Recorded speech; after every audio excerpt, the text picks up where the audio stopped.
everyone. Welcome back to Weird World Adventures, the podcast. I'm your host, Mallory, and I'm here to show you just how weird this world of ours really is. For those tuning in today that haven't before, be sure to check out maloriesadventures.com and be sure to look at Weird World Adventures on Amazon Prime. Malorie's Adventures is our blog, which covers the strange and unusual, also some fun regular travel and beautiful places and weird history, all of that fun stuff. And Weird World Adventures shows you this weird world of ours in a different way. And I'm happy to say, for those who have been tuning into the saga, we have officially released Weird World. Yay! To distribution. We hit the submit button. It is done. I apologize for the delay, but luckily, instead of having 10 episodes, we have 12. And we wanted to make sure that they were perfect before they went out there, so those will be releasing here in the next week or so once it gets through quality control and approved by distribution. So we are close. Yay! Now, today I thought it might be fun to do a short, sweet podcast on the weirdest food in the world's weirdest food. There are some fun adventures out there revolving just kind of around food. And I will say I might color this with some fun stories about the times that I have gotten aggressively sick while I was traveling because maybe I ate the wrong thing. I am not an adventurous eater. Weirdly enough, I'm adventurous pretty much everywhere else, and I love getting lost and having to find my way back and just all of the fun joys that comes with what you would think of as an adventure. But food does not fall into that category. I have a very hard time. When we were in Mexico in 2019, they tried to serve us those crickets, which are just completely normal. They're in the guacamole, and I was like, can't even get myself to eat a cricket. However, since then, I will say, I have been a little more comfortable eating strange stuff thanks to the Explorers Club, because they always serve very interesting, kind of horrifying, great for photos, appetizers at ECAD every year, the Explorers Club's annual dinner. And the first time I went, I somehow got pulled into the VIP lunch and ate some cicadas that were deep fried, and that was actually pretty good. So that was like, okay, maybe I can do this. This is something I would not normally eat, knowing what it is, but when I turn my brain off, and it's not bad. And then I will say there was no tarantulas the first year, and then the year after that there was only one that my friend ate, and I was glad to give it to her because I was not about to do that. That's my Everest. I really want to do it, but that's going to take everything in me to do that. But I will say I have eaten a scorpion. I've eaten a scorpion every year, so I've had 3 scorpions now. So a little less scary every time I do it. It's very crunchy, and the exoskeleton gets a little bit stuck in your teeth, which is kind of disturbing to say. But you know what? If I can do that, I'm like, I can do this. I can eat some weird food. So I've gotten better about it, but I have also gotten in trouble with the things that I have eaten sometimes. But first, let's talk about some of the world's weirdest food. Oh my. See, already I hear this and I'm like, eating weird stuff, nope, it's just not for me. Sankaji in South Korea. I know I'm going to butcher all these, I'm very sorry. Live octopus tentacles still wriggling, seasoned and served. The still moving part. Oh, that sounds, I'm not a texture person. The reason I have trouble with food is because of texture, and I don't eat octopus anyway because of the texture. So the idea of that still wriggling just adds to that textural experience. No, thank you. Hakari, I've heard of that. Hakari. In Iceland, fermented Greenland shark with a strong ammonia smell and taste, cured for months. Okay, I feel like that kind of thing would be less bothersome to me.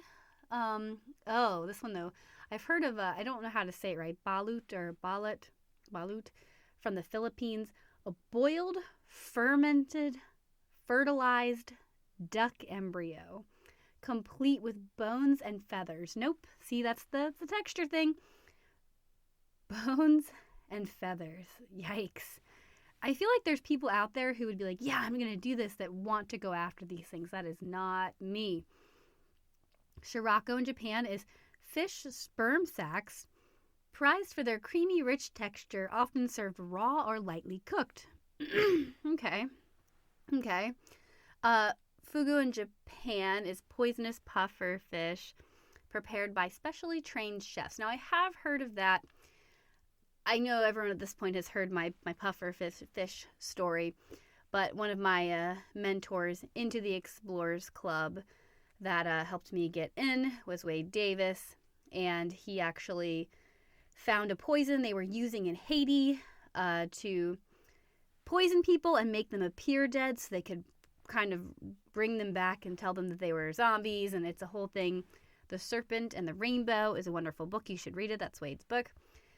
But he found out that they were using the poison from the puffer fish to do that. So that's kind of what I think of. And I'm like, anything that could kill me if not done perfect. I think putting that trust into somebody else that I don't know preparing this food. Yeah, I'm going to say no on that. But I have heard of that. Cambodia actually serves fried tarantulas. Oh, yay. Like I said, I have not had one yet. They used to have them at the Explorers Club dinners. They did have one a couple years ago. My friend ate it. Crunchy on the outside, gooey on the inside. Oh, just the way that it's said like that. It just, she put it in her mouth and the leg stuck out. And I was like, oh.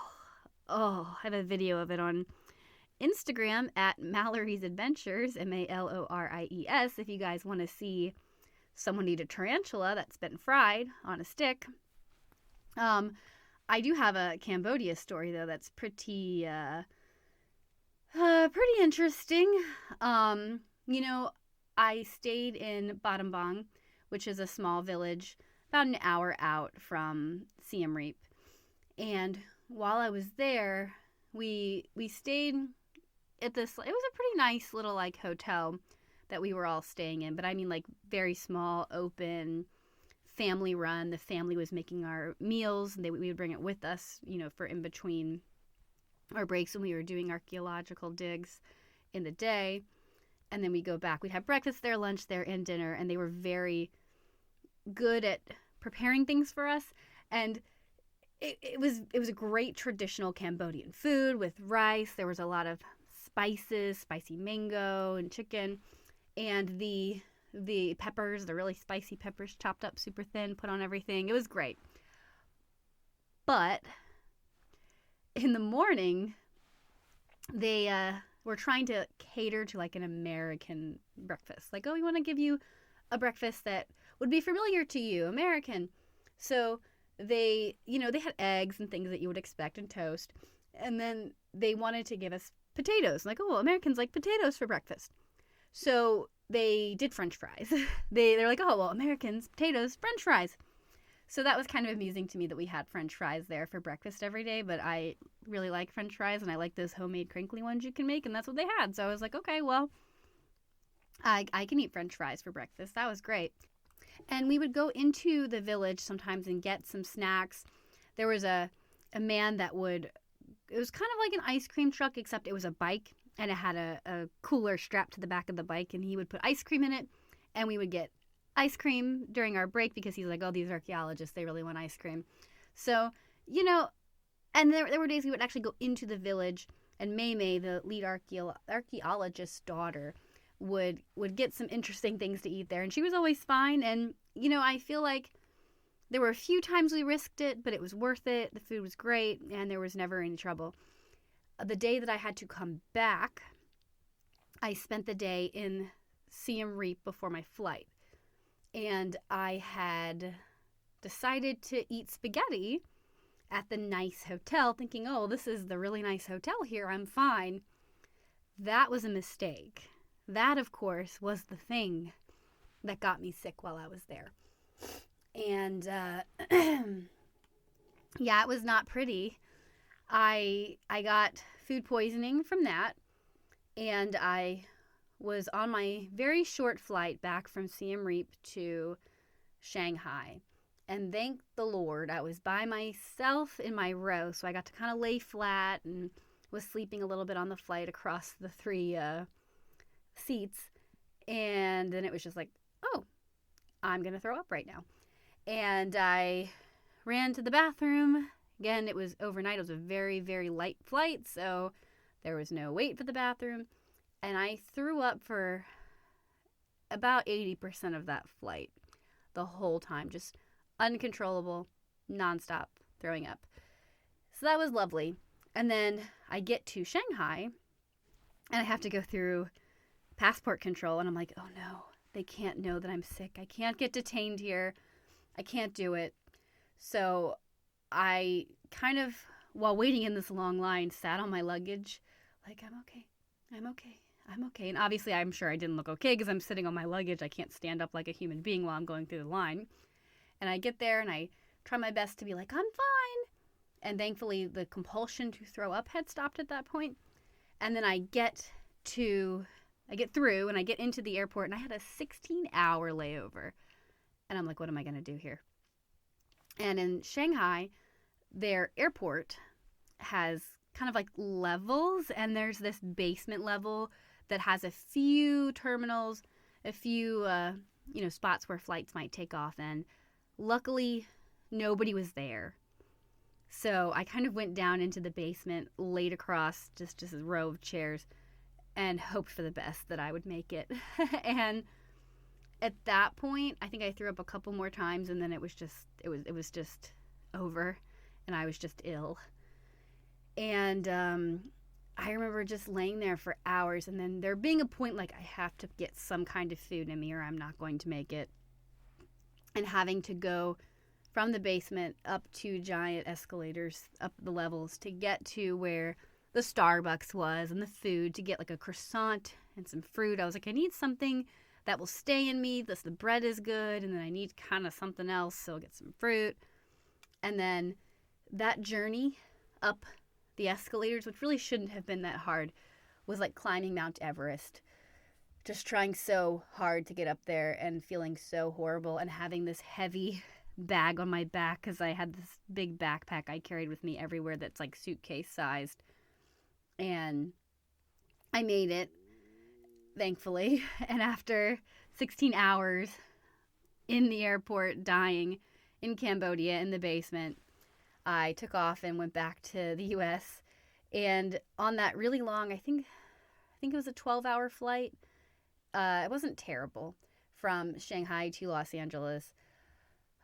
I started to feel a tiny bit better, and for some reason I was craving a ham and cheese sandwich, which is very bizarre because I don't like ham, but that's what I wanted, and I ate aggressively, and by the time I landed, I was like, I mostly feel better now. I'm just awkwardly sweating everything else out.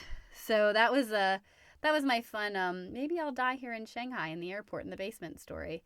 That also, if you hear somebody throwing up in a public restroom, don't giggle about it and gossip. Oh my God, do you hear that? I mean, girls are just the worst. I remember being just so low and so sick and throwing up in a public restroom, which nobody wants to do, and hearing these teenage girls giggle and be like, oh my God, can you believe it? Someone's sick. It's like, well, yeah, I don't want to be. What are you going to do? So, yeah, anyway, that was my fun Cambodia story. But let's go back to some weird food. Virgin boy eggs in China. Eggs boiled in the urine of prepubescent boys. Considered a spring delicacy. Okay. All right. That is really gross. I've never heard that before, but okay.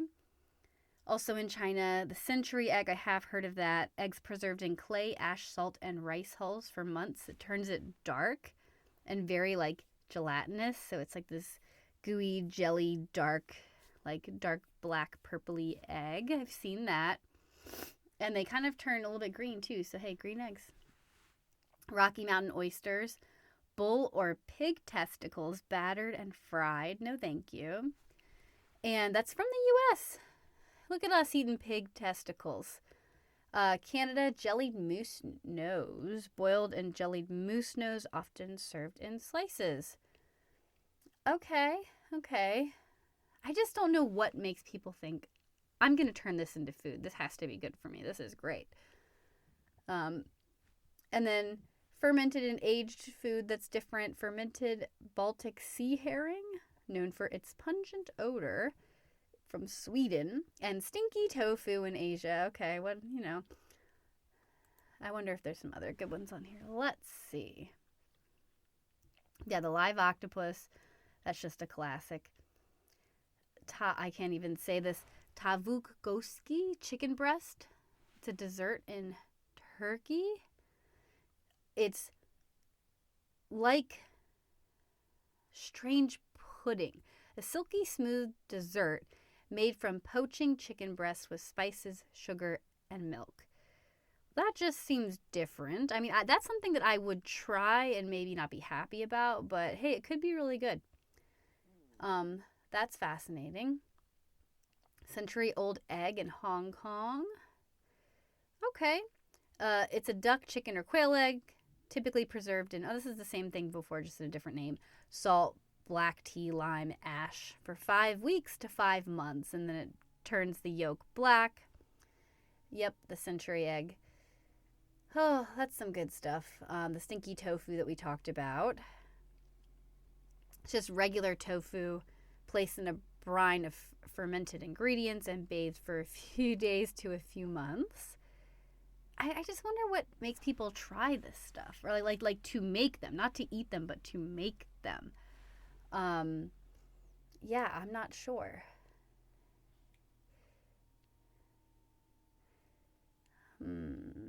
Grasshopper, that's an easy one. That's not bad. Sea pineapple in South Korea. It's a tradition. Let's see. A sea pineapple.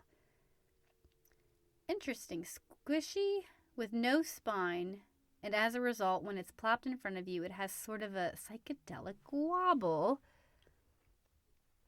No crunch, no chew, just quick breaking down and a surprised swallow. What a description. Oh, in Thailand, people eat the afterbirth of a cow. Okay. Aisan. They cook it in some villages after a cow gives birth. It's not very common, but the whole placenta will be cooked and cut into small pieces, and the meat, the broth, and some vegetables are served with rice. Okay, I mean, we eat beef, right? Whew. One of my other fun stories here before I call it that I just find amusing. It was also at an Explorers Club annual dinner where they have these moapi worms, and they look like large worms, like large, thick worms, and it kind of even almost maybe looked a little bit like a peanut, but darker, and I was eyeing it like, oh, that looks really gross. And then Joe Rohde, who is a legendary Disney Imagineer and anthropologist, wonderful guy, came up behind me and was like, oh yeah, you gotta have the moapi worm. It's so good. It's great. And I'm like, okay, Joe. Well, if Joe says it's great.